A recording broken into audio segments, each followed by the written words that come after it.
말씀입니다. 오늘 말씀은 욥기 1장 21절 22절 욥기 1장 21절 22절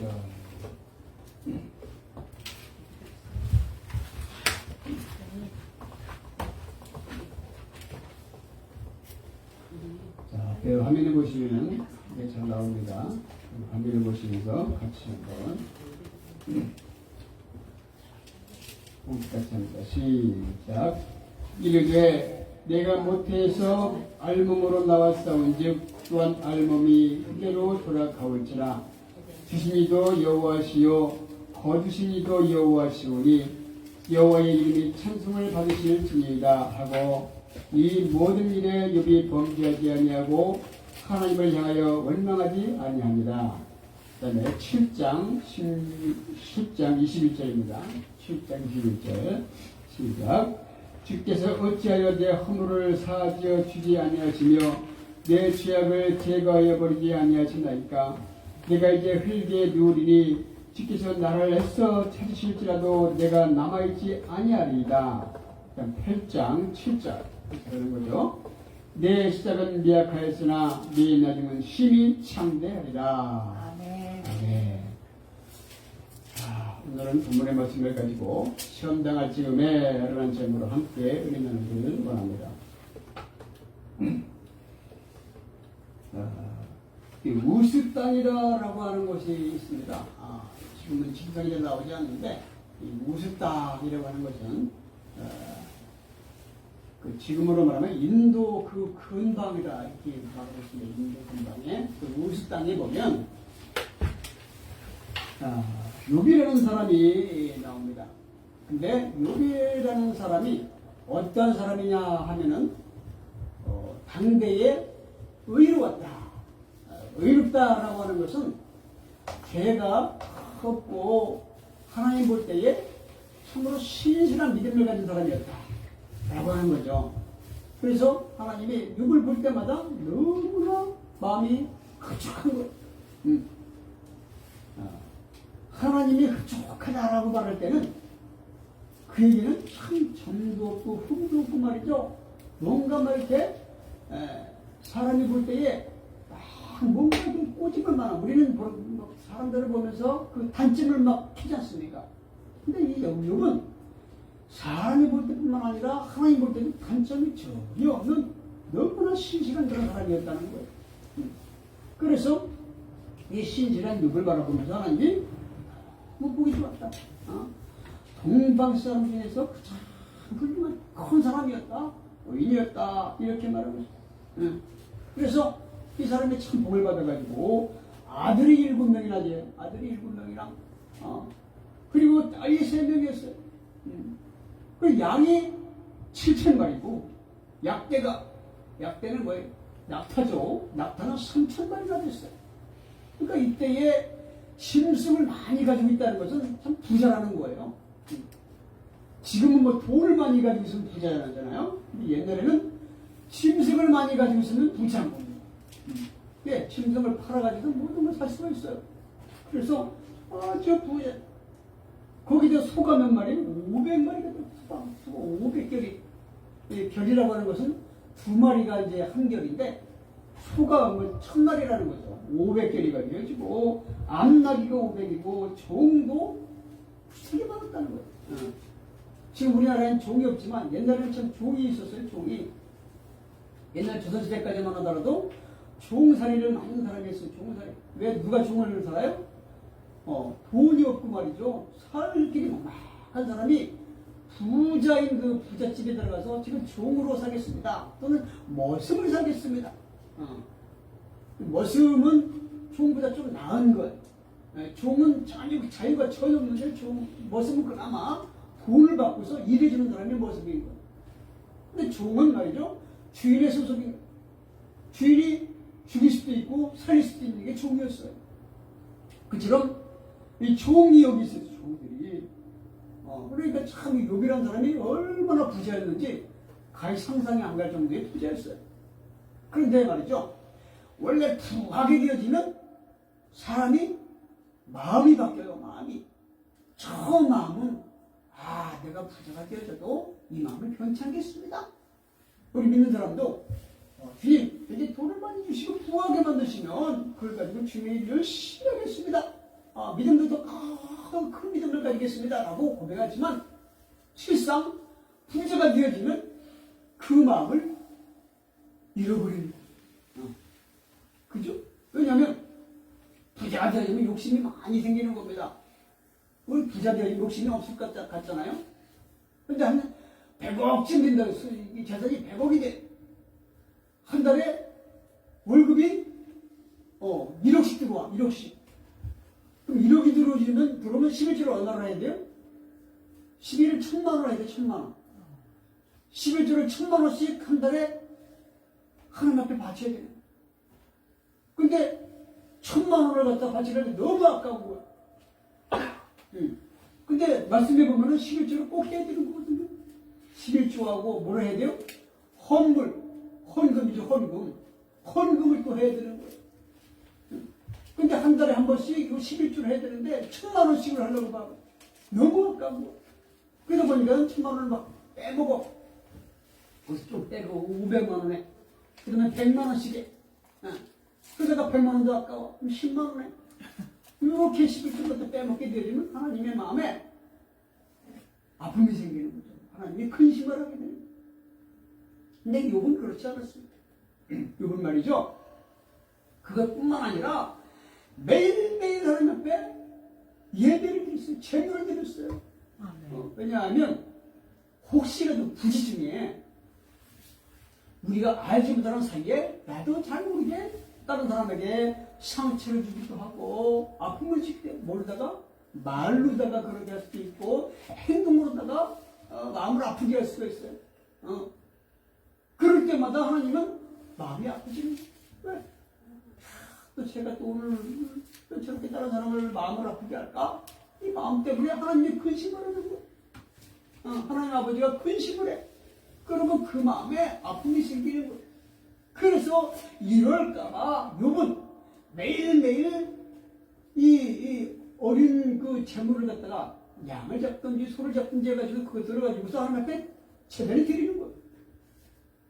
드리면서 하나님 앞에 기도하는 거예요. 하나님, 오늘 부지 중에라도 제 자녀가 다른 사람에게 잘못을 저질러가지고 마음을 아프게 하든지 근심을 하게 만든지 뭐 상하게 했으면 이거를 용서해 주세요 라고 그렇게 매일매일 제물을 드리면서 하나님 앞에 제사를 드렸어요. 지금 말로 말하면 예배를 드린 거예요. 매일매일.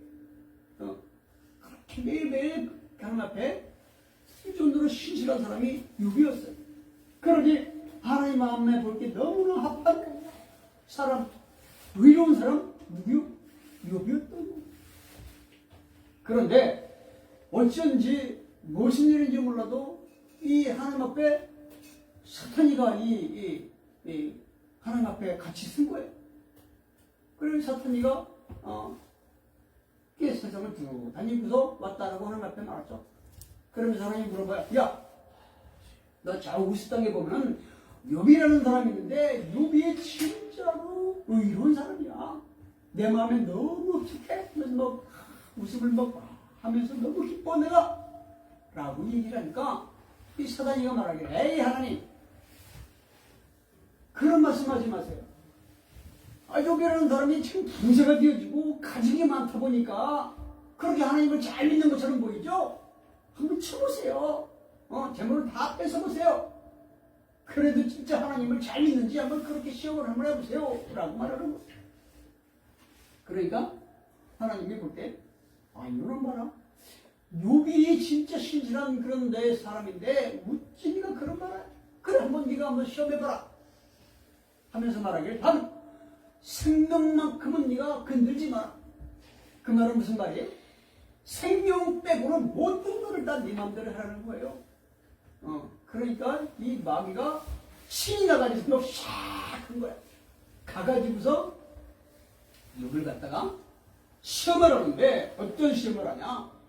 여기 보니까 한날 한시에 돌풍이 지금 말하면 막 태풍이 불어가지고서 자녀들이 있는 그 집에 대들보를 갖다가 태풍이 쳐가지고서 대들보가 싹 무너지니까 어떻게 지붕이 팍 무너져가지고 거기에 압살을 당해버리는 거예요. 우리나라에 지난번에 이태원에서 젊은 아이들이 압살을 당했죠. 네. 막 서로 막 넘어져가지고 막 거기에 막 깔려가지고서 많은 아이들이 150명 넘는 사람들이 여기서 죽었어요. 왜? 서로 막 넘어지게 되지만 왜 죽으니까 그 압력에 사람이 숨을 못 쉬는 거예요. 압력이 막 깔리니까 숨을 못 쉬어 죽는 이것처럼 지붕이 무너져가지고 다 깔아버리니까 한나라 실체가 다 죽어버린 거예요. 압살을 당하고 거기다가 막 양떼 속떼가 다 도망가서 없어져 버리고 심지어 부인까지 다 도망가 버리고 없어요. 원래 부인은 그래도 있어야 될 거 아닙니까? 그런데 욥이 그렇게 자녀가 다 죽고 천물이 다 없어져 버리고 심지어 욥의 모든 몸에 막 종기가 생기는 거예요. 여기 막 피부병이 생겨가지고 막 얼어버리고 거기에 막 종기가 생겨가지고 그 고름이 막 생기고 고름에 막 거기에 막 바를 때까지 가지고 앓으려고 말이죠. 그러다 보니까 막 개가 와가지고 핥는 거야. 예, 막 냄새가 나니까 개가. 예. 그걸 보고서 막 너무 가려우니까 기와증을 가지고 막 긁는 거야. 그럼 이걸 보고서 오늘 1절에 보시는 말씀이 아까 말씀 보면 1장 21절에 보면 22절에 보니까 이 모든 일에 욥이 범죄하지 않냐고 하나님을 향하여 원망하지 아니하냐. 주신 분도 하나님이시오 가져가는 분도 하나님이시니까 하면서 하는 옆에 범죄를 하지 않는 거예요. 이걸 보고 부인이 저 미선댁이 하면서 그러지 말고 하나님 원망하고 죽어라 하고서 도망갔어요. 왜?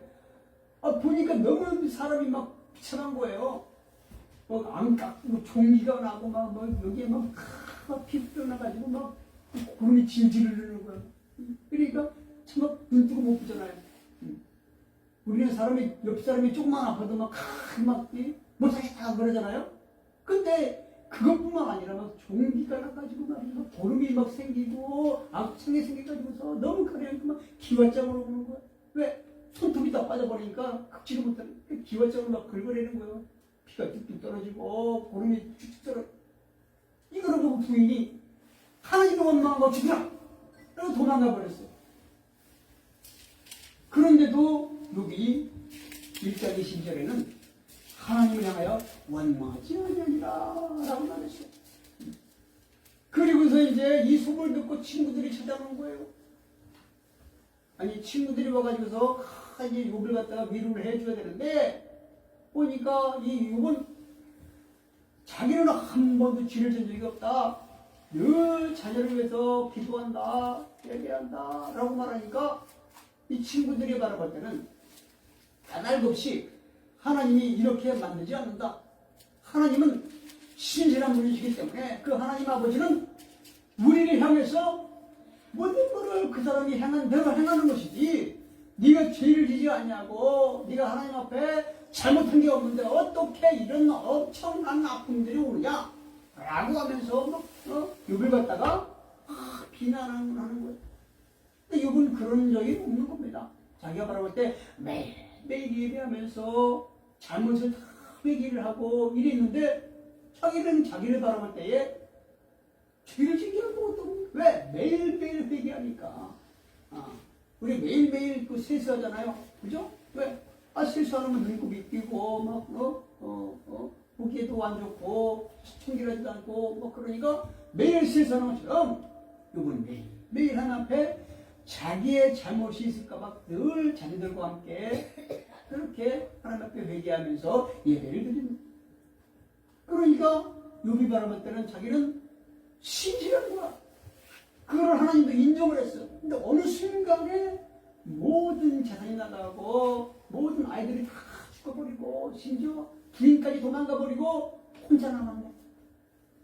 그러니까 이걸 보고서 친구들이 볼 때 쟤는 참 하나님 앞에 저주를 받았어. 얼마나 하나님 앞에 잘못했으면 저렇게 부재했던 사람이 쫄딱 망해가지고서 심지어 병도 낫지 않아?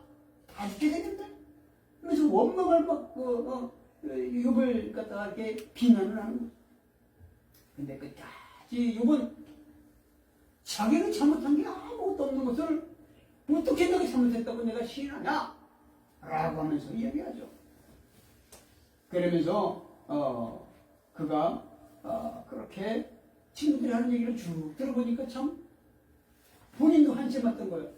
7장에 보니까 이런 말씀이 아까 본문에 7장 21절 말씀 보니까 주께서 어찌하여 내 허물을 사하여 주지 아니하시며 내 죄악을 제거해 버리지 아니하시나이까. 내가 이제 흙으로 누리니 주께서 나를 애써 찾을지라도 내가 남아있지 아니하리이다. 무슨 얘기예요? 이제 하나님을 협박하는 거예요. 하나님을. 주께서 어찌하여 허물을 갖다 사해 주지 않습니까? 매일 그렇게 예배하고 하나님 앞에 점을 드리고 용서를 구했는데 내 죄악을 제거해버리지 아니하시고 어떻게 이런 일이 내게 있습니까? 이제 내가 흙으로 누리니 이제 뭐예요? 내가 죽을 겁니다. 이제 내가 이제 죽을 겁니다. 그러니 나를 애써 찾을지라도 내가 남아있지 않습니다. 그러니까 나를 아무리 찾으셔도 내가 만날 수 없을 것입니다. 하면서 아마 하나님을 이제 협박하는 겁니다. 얼마나 이게 힘들었으면 이 협박까지 하겠습니까? 욥이 원망도 하지 않던 욥이 얼마나 이제 아프고 고통이 심하고 말이죠. 이게 힘들었으면 내 죽을 겁니다. 하면서 하나님을 협박까지 하겠습니까? 그렇게 욥의 모습이 시리했었는데 친구들의 말을 들어보니까 뭔가 이게 또 하나님을 원망할 수밖에 없는 일이 이렇게 보이는 것처럼 느껴지는 거예요. 그래서 우리가 친구를 잘 만나야 된다라는 말을 말했잖아요. 왜? 우리 옛말에도 유유상종이라는 말이 있어요. 한문에도 유유상종. 무슨 얘기예요? 자기 같은 사람을 만난다는 거예요. 그 사람이 어떤 사람을 만나에 따라서 그렇게 됐다는 겁니다. 그래서 자기보다 공부를 잘하고 싶어요? 공부 잘하는 사람을 만나면 되는 거예요. 그럼 자기도 공부를 잘하게 돼. 마음이 착한 사람을 닮고 싶어? 그럼 그런 사람을 만나면 돼. 근데 도둑질하는 애를 만나. 그럼 어떻게 돼? 자기도 도둑이 되는 거야. 남을 막 때리는 애를 만나려면 자기도 때리는 애가 되는 거야. 원망을 잘하는 사람 만나. 자기도 원망하는 사람이 되는 거예요. 이거를 유유상종이라는 거예요. 그래서 나보다 나은 사람을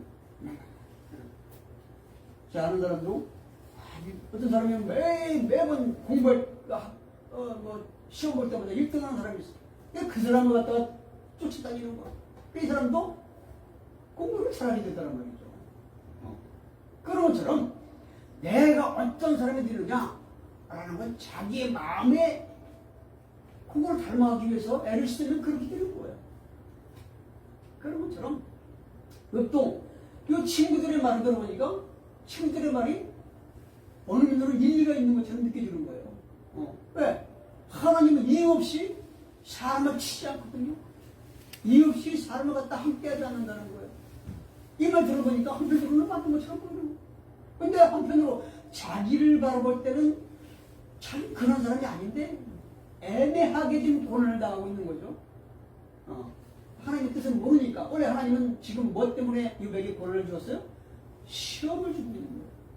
원수 마귀가 그 시험을 주려고 하나님께 허락받아가지고서 그를 갖다 그렇게 만들어버린 거거든요. 그래서 지금 시험을 당하고 있는데 이거를 모르니까 누군 친구들의 말을 듣고 그럴 수 있겠다 하면서 애매하게 고난당하는 것을 자기를 바라보면서입니다. 주께서 왜 제 허물을 사해주지 않습니까? 이제 저 죽을 겁니다. 나를 아무리 찾아든지 못 만날 겁니다 하면서 협박까지 하는 거예요. 우리도 살다 보면 그러지 않습니까? 일이 풀리지 않냐고 뭔가 안 되어지고 힘들어질 때 하나님이 협박까지 하지 않습니까? 하나님 왜 이러십니까? 저희가 이렇게 열심히 뭐 하는데 왜 안 됩니까? 뭐가 안 풀립니까? 왜 이렇습니까? 라고 이제 저도 이제 안 할 겁니다. 그러면서 협박하지 않습니까? 협박하면서 막 하나님 앞에 으름장을 놓고 그런 것이 인간의 모습인 겁니다. 인간은 원래 그런 동물인 거예요. 존재인 거예요. 그것이 지극히 정상적인 모습이 그 안에 담긴 거예요. 사람이니까. 우리는 완벽하지가, 욥처럼 완벽하지 않습니다. 그렇지만 욥은, 당대 의인이었던 욥은 그럴 수 있어요. 그런데 그런 욥에게 친구들이 와서 하는 말 때문에 욥도 지금 여기에서 7장 21절에 하나님을 협박까지 하는 사람이 되어야 되고 말았다는 거예요. 우리는 때로는 내가 지금 당하는 이 일이 하나님의 뜻이 무엇인지 모르기 때문에 어느 때는 막 힘들어할 때도 있어요. 원망할 때도 있고 불평할 때도 있고 욥처럼 하나님을 갖다가 협박할 때도 있다는 겁니다. 그런데 그럴 때도 하나님은 우리를 떠나지 아니하셨다. 인간은 나에게 해코지하고 나에게 잘못하고 나에게 뭔가 피해를 주면 그 사람을 우리는 피하게 됐어요. 멀리하게 됐어요. 그래, 죄를 만나면은 또 나를 때릴 거야. 나를 또 뭔가 잘못되게 만들 거야. 내 피해를 줄 거야. 내 돈을 뜯어갈 거야. 이런 사람이 있으면 우리는 그 사람을 피하게 되잖아요. 그런데 하나님은 그렇지 않는다. 늘 우리와 함께 한다는 거예요. 내가 어디 있어도 그 하나님 아버지는 늘 우리와 동행하시고 지금도 함께 한다는 겁니다. 예수님은 지금도 우리 곁에서 우리를 돕기에 와 계신 성령님에게 역사를 하시고, 성령님은 보혜사이기 때문에 지금 우리의 주변에서 우리와 함께 바로 돕기에 와 계신 겁니다. 그 성령님이 지금도 함께 해주시고 있습니다. 아멘. 자, 그러면서 말합니다. 8장에 보니까 이제 수아 사람 빌닷이 이야기를 쭉 하죠. 그 이야기 가운데 7절만 내 시작은 미약하였으나 네 나중은 심히 창렬이라. 우리 이 말을 좋은 말로 여기지 않습니까? 네 시작은 지금 미약하잖아. 근데 나중은 창대될 거야. 라고 이야기를 해. 이거는 뺏어보면 참 좋은 말씀이지 않습니까? 그런데 이 수아 사람 빌닷이 하는 말, 앞뒤 문맥을 잘 바라보면 또 욕을 갖다가 비난하는 거죠. 비난하는 거. 우리 사람은 말이죠. 다른 사람을 칭찬하기보다는 그 사람을 헐뜯고 비난하고 그를 깔아뭉기고 말해 나보다 밑에 눕고 발 밑에 눕기를 바라는 이 인간의 속성이 있습니다. 왜냐하면 인간은 죄악 가운데 탄생한 존재이기 때문에 그래요. 왜? 아담과 하와의 죄를 범한 아담과 하와가 죄 중에 사람을 잉태해가지고 나기 때문에 우리 모두는 죄인이라는 겁니다. 그래서 죄가 내 안에 본성이 그냥 남아있는 거예요. 이걸 하나님의 이름으로 자꾸 끊어내고 주님 구하주세요 하고 주님의 이름으로 그걸 끊어내지 않으면 우리는 늘 무엇인가 누군가를 원망하게 되고 불평하게 되고 누군가를 갖다가 흘려나게 되어 있는 겁니다. 그러나 우리는 이 모습을 자꾸 주님 안에서 성화를 시켜야 돼. 변화를 가져야 돼. 그걸 만들어야 된다는 겁니다. 그래서 주님의 마음을 닮아가야 된다는 겁니다. 예수님이라면 지금 어떻게 했을까? 예수님이라면 지금 막 사람을 때릴까? 예수님이라면 지금 비난할까? 예수님이라면 뭔가 막 뺏어갈까? 아니죠. 예수님은 누군가를 때리지도 아니하고 누군가를 비난하지도 아니하고 늘 그를 돕기 위해서 지금도 우리 곁에서 내 마음을 함께 하시기를 원하시는 그 주님이라는 거죠. 그래서 그 주님이었구나. 그 주님의 인도하심. 그래서 우리는 어떻게 하면 더 잘 주님을 섬길까? 어떻게 하면 더 믿음이 깊어질까? 이거를 갖다가 연구를 하고 그 마음을 더 가져. 그러니까 어느 순간 내게서 시험이 딱 끝나면 이제 여기 나온 욥도 시험이 끝나요. 언제 끝났습니까? 하나님이 볼 때에 얘는 이렇게 해도 괜찮구나. 원수마귀가 손발을 둘 때까지 원수마귀가 보니까 그렇게도 얘가 넘어지지 않네. 믿음이 끊어지지 않네. 하는 것을 다 보니까 하나님이 거기에서 다 시험을 멈추는 거. 그리고 오히려 욥을 갖다가 불평을 하게 만들었고 욥을 갖다가 네가 잘못했디라고 하면서 욥을 갖다가 조롱하고 비난했던 그 친구들에게 하나님이 오히려 그들을 갖다 하나님께서 징계를 하죠. 그리고 욥에게 전에 있던 그 부함의 갑절을 갖다가 주는 거예요. 갑절의 제물을 주고 갑절의 역사를 하나님이 허락하셔요. 그런 것처럼 우리도 우리에게 있는 어떤 고난의 모습, 이 시험의 모습이 끝나는 그날 우리는 주님 앞에 갑절의 복을 받고 갑절의 영광을 받고 갑절의 사역의 역사를 허락하는 주님을 만나게 될 줄로 믿습니다. 아멘. 하나님 복은 그렇게 우리에게 허락하시는 거예요. 성도들의 신앙, 승리는 바로 믿음과 지켜진다는 거예요. 우리 믿음이 어떻게 있느냐. 거짓의 아비인 사단이를 닮아가지고서 지금도 늘 불평하고 있고 늘 남에게 해코지라고 있으면 그냥 아직도 모르는 거예요.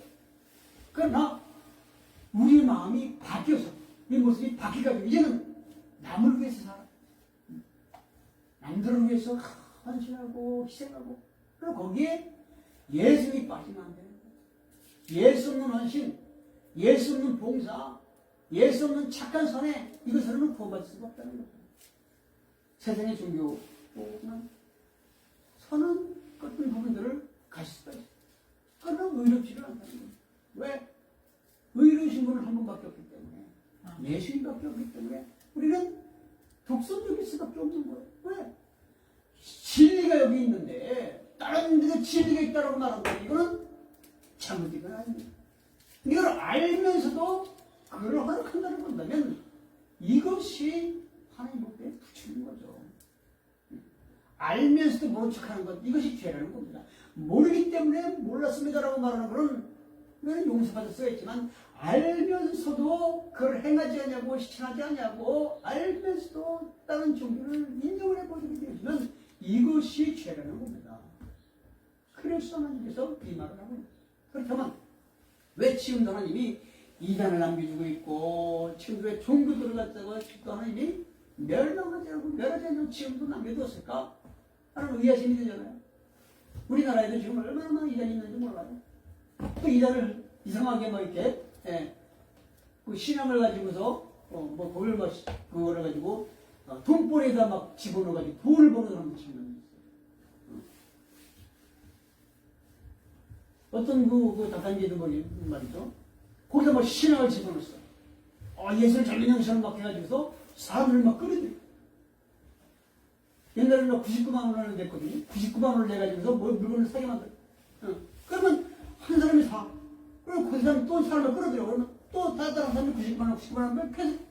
그러면 위에 사람은 엄청나게 돈을 버는 거예요. 근데 밑에 사람들은 돈을 못 벌어. 그러면서 뭘로다가 깨요? 믿음으로 깨는 거예요. 근데 예수를 막 증거하는 거예요. 우리는 예수를 잘 믿습니다 하면서 막 거기다가 막 집어넣어 가지고서 말이죠.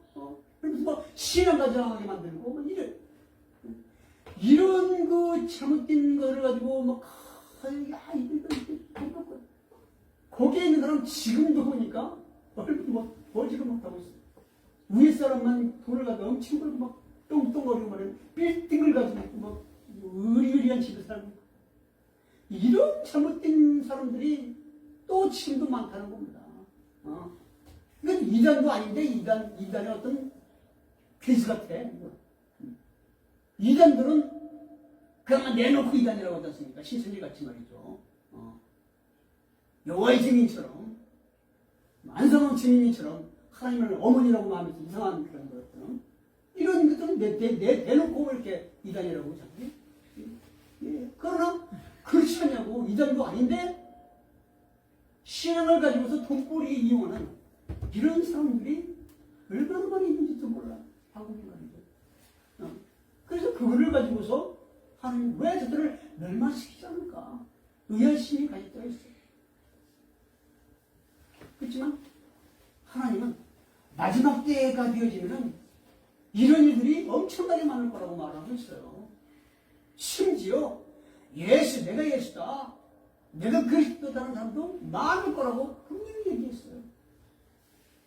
그래서 그 믿음의 믿음으로 가다가 온전한 믿음을 찾기가 힘들 때가 지임이라고 말하고 있거든요. 그래서 영성한 사람이 오히려 더욱더 이상한 데로 빠져버리고 있고, 이런 부분들이 지금도 많아지고 있다는 거예요. 이거를 바라볼 때에 우리가 무엇을 어떻게 잘 믿어야 될지가 어려워지는 시대에 왔다는 겁니다. 이런 때에 참 믿음을 잘 분별해야 되는데, 그러기 위해서 더욱더 하나님 앞에 간절한 모습을 가지고 기도해야겠다는 것이죠. 그러지 않으면 분별해낼 수가 없어요. 이 어려운 세대를 우리가 이렇게 살고 있다는 것이죠. 이제 여기 결론적으로 말씀드리면, 하나님 앞에서 시험을 당할 때에, 시험 당할 즈음에 처음에는 원망하지 않았지만 친구들이 말을 들어보니까 거기에 복해가지고서 하나님 이럴 수 있습니까? 하면서 막 말이야 하나님을 뭐 뻑뻑하지 않은 상황이 되었어요. 그렇지만 마지막에 하나님께서 하나님의 신앙을 잃어버리지 않았던 이 욥을 하나님이 지금 여기시고, 됐다, 이만하면 됐다라고 말해서 다시 그에게 복의 갑질의 복을 준 것처럼 우리의 믿음도 믿음을 잃지 않냐고 그 믿음의 신실함으로 끝까지 버텨내면 하나님은 그 믿음의 갑질의 복까지 허락할 줄로 믿습니다. 그런 승리가 우리 모두에 있기를 주님은 축원합니다.